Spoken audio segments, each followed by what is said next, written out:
दोस्तों एक बार सभी का स्वागत अभिनंदन है मेरे यूट्यूब चैनल में।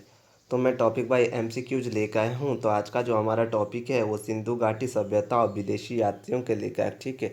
तो आज देखेंगे पहला क्वेश्चन। टेरियस एक राजवैद्य था और इनके भारत के संबंध में इसका विवरण आश्चर्यजनक कहानियों से परिपूर्ण होने के कारण अविश्वसनीय है। यह कहाँ का निवासी था, ठीक है।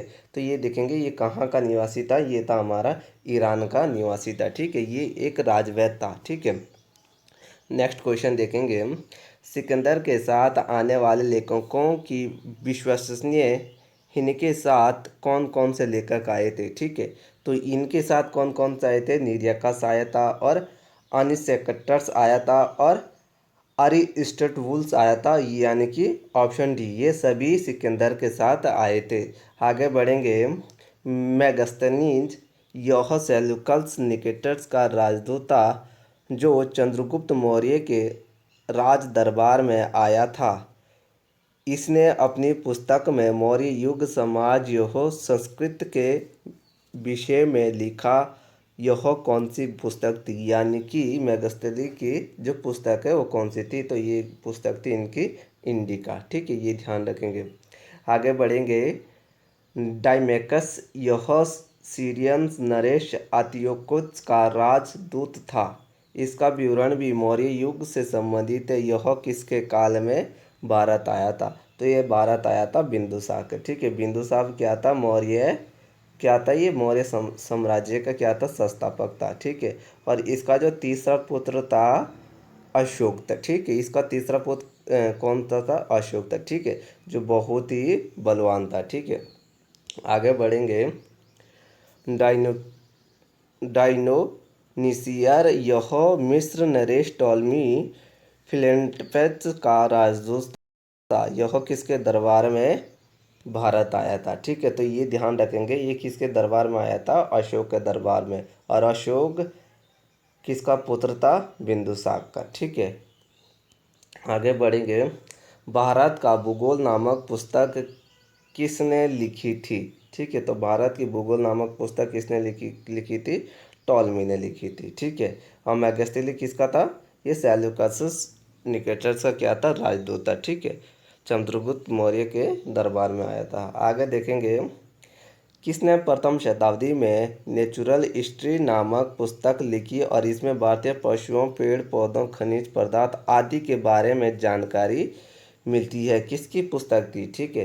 तो ये ध्यान रखेंगे, ये थी प्लिनी प्लिनी की पुस्तक थी और इसमें भारत और इटली इटली के बारे में व्यापार का विवरण भी मिलता है, ठीक है। ये ध्यान रखेंगे। आगे बढ़ेंगे। फायान से क्या सही है, ठीक है। तो भाई देखेंगे फायान ये क्या था, चीनी यात्री था, ठीक है। तो चंद्रगुप्त द्वितीय के दरबार में आया था, बिल्कुल सही है। मध्य प्रदेश के समाज और संस्कृति के बारे में इसमें विवरण मिलता है। मध्य प्रदेश की जनता को सुखी समृद्धि बताया था। 14 वर्ष तक ये क्या रहा था, भारत में रहा था, यानी कि ऑप्शन डी हो जाएगा इसका, उपयुक्त सभी, ठीक है। उपयुक्त सभी हो जाएगा इसका आंसर। देखोगे संयुक्त भारत कब आया था और इसने अपने 3 वर्षों की यात्रा वृत्तांत में बौद्ध धर्म की प्राप्ति एकत्रित की थी, ठीक है। तो ये देखेंगे भारत कब आया था, ठीक है। देखो संयुक्त 518 ईस्वी में भारत आया था और ये क्या था, दूसरा चीनी यात्री था। पहला तो हमारा कौन था, फायान था। और तीसरा हमारा कौन हो जाएगा, हैंसांग हो जाएगा। और चौथा हमारा कौन सा हो जाएगा, इत्सिंग हो जाएगा, ठीक है। और जो 629 है ना, यहाँ पर एनसांग क्या होगा, भारत आएगा। और 634 में क्या हो जाएगा, एनसांग हरिद्वार में आ जाएगा। और 645 में ये क्या हो जाएगा, वापस चला जाएगा चीन में, ठीक है। कुछ एक्स्ट्रा फैट है, ये ध्यान रखेंगे। आगे बढ़ेंगे। एनसांग से गलत कथन का चयन करें, ठीक है। तो गलत है। 629 में भारत आया था, बिल्कुल सही है। 642 में वापस लौटा था, बिल्कुल गलत है। ये 645 में भारत लौटा था, तो पहला ही क्वेश्चन गलत हो जाएगा। सर्वप्रथम भारतीय राज्य कपीश में पहुंचा था, बिल्कुल सही है। भारत में 15 वर्ष तक ठहरा था और इसका वृत्तांत जो कौन सा था, सीयू की था। ठीक है, इसमें ही ये सारा विवरण मिलता है। और नालंदा विश्वविद्यालय अध्ययन तथा बौद्ध ग्रंथों को एकत्रित करने आया था, ये भी बिल्कुल सही है। ठीक है, आगे बढ़ेंगे। हैंसांग से सत्य कथन का चयन करें। ठीक है, तो हैंसांग से सत्य कथन क्या भाई, इन्होंने 138 देशों का क्या किया था, विवरण करा था, जो कि सीयू की यात्रा वृत्तांत में मिलता है। ठीक है, और सिंधु का राजा शूद्र था, इसके समय जब यहाँ आया था, ये सिंधु का राजा क्या था, शूद्र था। बुद्ध की प्रतिमा के साथ साथ सूर्य और शिव की प्रतिमा का भी पूजने किया था, बिल्कुल सही है। तो ये ऑप्शन डी हो जाएगा, उपयुक्त में से सभी सही है। ठीक है, आगे बढ़ेंगे। किस किसके समय नालंदा विश्वविद्यालय के कुलपति आचार्य शिलभद्र थे। ठीक है, तो ये किसके समय थे, ये थे हमारे एनसांग के समय। ठीक है, और ये क्या था, ये प्रथम चीनी यात्री था जो भारत आता था, और ये कब आता है, 518 ईस्वी में भारत आता है, और ये तीसरा यात्री था। ठीक है, आगे बढ़ेंगे। इत सिंह भारत कब आया था, इसने अपनी विवरण में नालंदा विश्वविद्यालय, विक्रमशिला और विश्वविद्यालय तथा अपने समय भारत का वर्णन किया था। ये क्वेश्चन भाई पूछा गया है। ठीक है, 2020 में कनीर सहायक में क्वेश्चन पूछा गया है। ये कब आया था, 7वीं शताब्दी में आया था। ठीक है, निम्न में से असत्य का चयन करें। ठीक है, तो सबसे पहले देखेंगे, फायान, सयुंग और एनसांग और हित्सिंगी ये चीन से आए थे। ठीक है, इनका आने का क्रम भी भाई यही है। ठीक है, इनका आने का क्रम भी यही है। इसमें से मैंने क्या बोला था, एक एक इसकी ट्रिक है, 5 सी हुई। ठीक है, तो पा से फायान, सौ से सहयुग, ऊ से हैंसांग, ई से इत्सिंग। ठीक है, और मेगस्तीनी चंद्रगुप्त प्रथम के दरबार में आया था, जो कि बिल्कुल गलत है। ये चंद्रगुप्त द्वितीय के दरबार में आया था। डायोनिकसस अशोक के राज दरबार में आया था। टेरियस टॉलमी मेगस्थली यूनानी रोमन लेखक थे। ठीक है, तो ऑप्शन बी हो जाएगा गलत। निम्न में से असत्य का चयन करें। ठीक है, इसमें गलत चुनना है। अलबुरुनी महमूद गजनबी के साथ भारत आया था, बिल्कुल सही है। अलबुर्नी ख्वाजिम या क्यों तुर्किस्तान का निवासी था, बिल्कुल सही है। इसकी किताब उल्द ए इंद तहकीक ए इंद थी। ठीक है, और इस किताब में चीन की खोज थी, जो कि बिल्कुल यहाँ पर गलत है। इस किताब में जो है ना, किसकी खोज थी, इस किताब में भारत की खोज हो जाएगी। ठीक है, ये ध्यान रखना। आगे बढ़ेंगे। इन बदबूता असत्य कथन का चयन करिए। इन बबूता, ठीक है, इनका यात्रा वृत्तांत अरबी भाषा में रेला था, बिल्कुल सही है।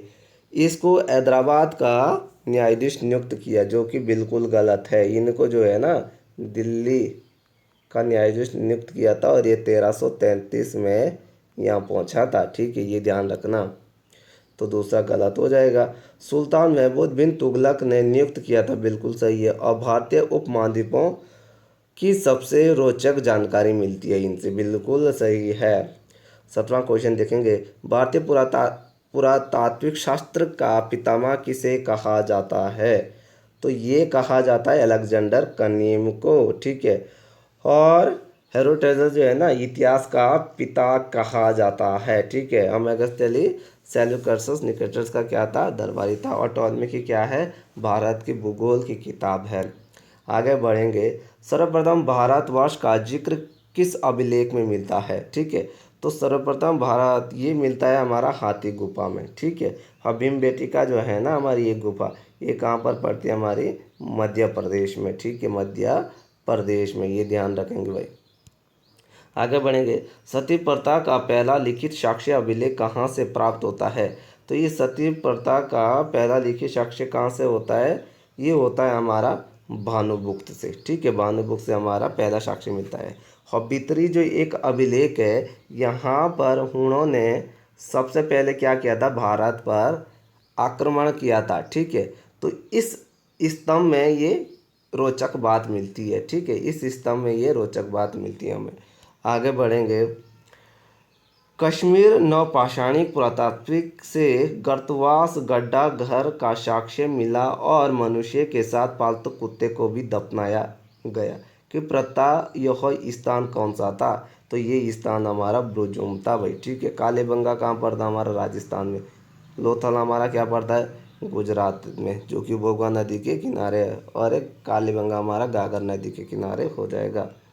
प्राचीनतम सिक्कों को हाहत सिक्के कहा जाता है। इसको साहित्य में क्या कहा जाता है? ठीक है, तो इसको साहित्य में क्या कहा जाता है? करपाषाण। ठीक है, ये ध्यान रखेंगे। आगे बढ़ेंगे। सर्वप्रथम सिक्कों पर लेख लिखने का कार्य किस शासकों ने किया था? ठीक है, तो सर्वप्रथम सिक्कों को लेखकों में, ठीक है, तो ये ध्यान रखें, युवन ने किया था भाई। ठीक है, आगे बढ़ेंगे। चीनी यात्री का आने का क्रम बताइए। तो चीनी यात्री में पहले आ जाएगा हमारा फायान, फिर आया जाएगा हमारा दूसरे नंबर पे ये, फिर आया जाएगा हमारा तीसरे नंबर पे ये। ऐसा है कोई? हाँ, तो ऑप्शन बी हमारा क्या हो जाएगा? सही है। ठीक है, इंसांग भी हमारा आता है, जो कि 7वीं ईस्वी में आता है, तो चौथे नंबर पर हम इसको ही दे दें। ठीक है, आगे बढ़ेंगे। किसको यात्रियों का राजकुमार भी कहा जाता है? गजब का क्वेश्चन। तो एन सांग को ये कहा जाता है। आगे बढ़ेंगे। दक्षिण भारत के चोल दरबार पहुंचने वाला चौचुकुआ कहाँ था? ठीक है, तो ये हमारा हो जाएगा चौचुकुआ, हमारा हो जाएगा हमारा ये ईरान में। ठीक है, ईरान में हो जाएगा। आगे बढ़ेंगे। शासकों की आकृति वाले सिक्कों का प्रचलन सर्वप्रथम किसके समय में हुआ था? ठीक है, तो ये जो हुआ था शासकों की आकृति प्रचलन, तो ये हुआ था हमारा कुषाणों के। आगे बढ़ेंगे। निम्न में से असत्य का चयन करें। असत्य यानी गलत होगा। भारत में शुद्ध स्वर्ण सिक्के किसने चलाए थे? शुद्ध स्वर्ण सिक्कों की बात करें तो किसने चलाए थे? यहाँ पर कुषाणों ने। अगर अधिक अधिक अधिक की बात आ जाए तो गुप्तों ने चलाए थे। शुद्ध की बात आ जाएगी तो कुषाण, अगर ज़्यादा और अधिक आए तो गुप्तों ने। भारत में सबसे सर्वाधिक मात्रा में सोने के सिक्के किसने चलाए थे? गुप्तों ने। यही बात कर रहा था मैं। समुद्रगुप्त को एक सिक्के में तबला बजाते हुए देखा है। बिल्कुल गलत है। ठीक है, ये तो एक प्रेमी, संगीत के प्रेमी थे। कौन समुद्रगुप्त। इनको तबला नहीं, वीणा बजाते हुए देखा है भाई। ठीक है, वीणा बजाते हुए देखा है। ठीक है, यानी कि ऑप्शन सी हो जाएगा इसमें से गलत। आगे बढ़ेंगे। हड़प्पा सभ्यता एक कैसी सभ्यता है? ठीक है, तो हड़प्पा सभ्यता एक क्या हमारी नगरीय सभ्यता है। 1924 में सर मार्शल ने भारतीय पुरातात्विक को एक नगरीय सभ्यता घोषित की थी। ठीक है, आगे बढ़ेंगे। निम्न में से असत्य का चयन करें। ठीक है, इसमें से गलत चुनना है। ठीक है, तो इसमें से गलत की बात आ जाती है।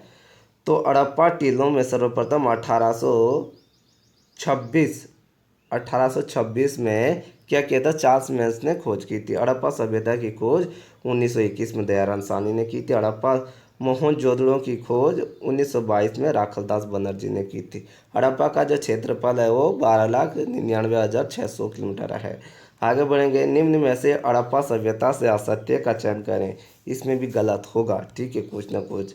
तो उत्तर में क्या है? हमारा कश्मीर है और मांडा है। ठीक है, उत्तर में। ठीक है, दक्षिण में हमारा महाराष्ट्र है, जो कि गोदावरी नदी के किनारे हैं। पूर्व में हमारा आलमनगर है। ठीक है, जो कि हमारा यूपी में पड़ता है। और पश्चिम में हमारा क्या है? हमारा गुजरात है। ठीक है, इसमें असत्य का चयन करना था ना। उत्तर, दक्षिण, पूर्व, यूपी।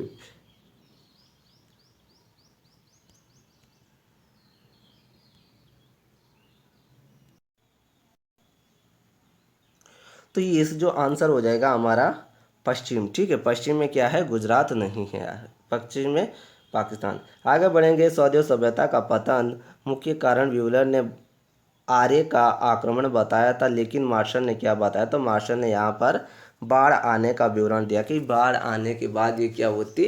पतन हो गया था इनका। आगे बढ़ेंगे। निम्न में से हड़प्पा से सही कथन का चयन करें। ठीक है, तो पश्चिम में क्या है? दाक्ष नदी है, बिल्कुल सही है। पूर्व में कौन सी हिंडल है, जो कि हमारा आलम नगर में है। और उत्तर में चिनाब है और दक्षिण में गोदावरी नदी है, यानी कि उपयुक्त सभी सही हो जाएंगे। आगे बढ़ेंगे। धोलावीरी भारत में सिंधु घाटी सभ्यता की एक पहली साइट है जिसे विश्व विरासत में शामिल किया गया। कब किया गया? 2021 में। आगे बढ़ेंगे।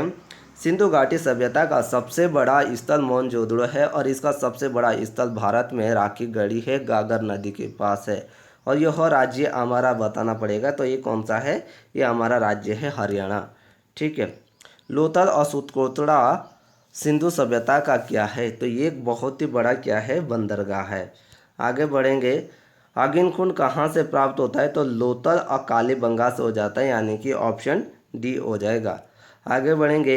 एक शील पर 3 मुखियों वाले देवता पशुपति नाथ की मूर्ति मिली है। उनके चारों ओर हाथी, गेंडा, चीता, भैंसा विराजमान है। यह कहाँ से प्राप्त होते हैं? तो ये बात आती है हमारी मोहनजोदड़ो में। ठीक है। ये सिंध में पड़ता है और पाकिस्तान की ओर में पड़ता है। ठीक है, ध्यान रखेंगे। मनके बनाने के कारखाने लोथल और कहाँ से मिले हैं? ठीक है, तो ये मिले हमारे कालीबंगा से। ठीक है, कालीबंगा हमारा राजस्थान में हो जाएगा। लेखन कला की उचित प्रणाली विकसित करने वाली पहली सभ्यता कौन सी है? तो पहली सभ्यता कौन सी है? सुमेरिया। ठीक है, तो पहली सभ्यता इसमें कौन सी है? सुमेरिया। आगे बढ़ेंगे। सिंधु सभ्यता के लोगों ने नगरों तथा घरों के विन्यास के लिए कौन सी पद्धति धारण की थी या कौन सी पद्धति अपनाई थी? तो ग्रीड पद्धति अपनाई थी। आगे बढ़ेंगे। मिट्टी से बने हल्के हल का साक्ष्य कहाँ से प्राप्त होता है? तो ये बनवाली हरियाणा से प्राप्त होता है हमारा। ठीक है, बनवाली हरियाणा से, ये ध्यान रखेंगे। आगे बढ़ेंगे। रंगपुर और लोथल से चावल के दाने मिले हैं और रंगपुर किस नदी के तट पर है? तो ठीक है, तो ये ध्यान रखेंगे। ये रंगपुर गुजरात के माधर नदी पर स्थित है। आगे बढ़ेंगे। सूतकोटा और कालीबंगा और लोथल से सौदे कालीन से क्या मिला है? तो ये क्या मिला है हमारा? ये मिला है हमारा घोड़े। ठीक है, तो क्या मिला है हमारा? घोड़े। तोल की इकाई की अनुपात बताइए। तो तोल की इकाई हमारी 16 है। ठीक है। मेसोपोटामिया की अभिलेख में वर्णित शब्द सिंधु सभ्यता के लिए क्या है? तो सिंधु सभ्यता के लिए क्या है? मेलवा शब्द का प्रयोग किया गया है, पूछा जा सकता है। आगे बढ़ेंगे। किसने हड़प्पा और मोहनजोदड़ो को एक विस्तृत साम्राज्य जुड़वा राजधानी कहा है? तो ये किसने कहा था? पिंगट ने कहा था। आगे बढ़ेंगे। सिंधु सभ्यता के लोग उर्वरता की देवी किसको मानते हैं और यह इसकी पूजा भी मानते हैं? तो ये किसको मानते हैं? धरती को मानते हैं और धरती की भी क्या करते हैं? पूजा भी करते हैं, ये ध्यान रखना। ठीक है। सिंधु सभ्यता के लोग पशुओं में कुबड़ वाला सांड की पूजा करते थे और सिंधु सभ्यता में सर्वाधिक की उपासना प्रचलित थी। तो ये हमारी प्रचलित थी पशुपति की, ये ध्यान रखेंगे, पशुपति की। आगे बढ़ेंगे। सिंधु सभ्यता के लोग लाल रंग मिट्टी के बर्तन बनाने का प्रयोग करते थे और डिजाइन किस रंग का होता था? तो डिजाइन होता था हमारा काला रंग। ठीक है, काला रंग होता था हमारा डिजाइन के लिए। आगे बढ़ेंगे। निम्न में से सत्य का चयन करें। ठीक है। हड़प्पा में शवों को दफनाने की प्रथा थी, बिल्कुल सही थी। मोहनजोदड़ो में जलाने की प्रथा थी, बिल्कुल सही है। कालीबंगा और लोथल में युग समाधियों में मिली थी, तो यानी कि ऑप्शन डी हो जाएगा उपयुक्त सभी। तो आज के लिए इतना ही, आगे देखेंगे इसका नेक्स्ट भाग। ठीक है।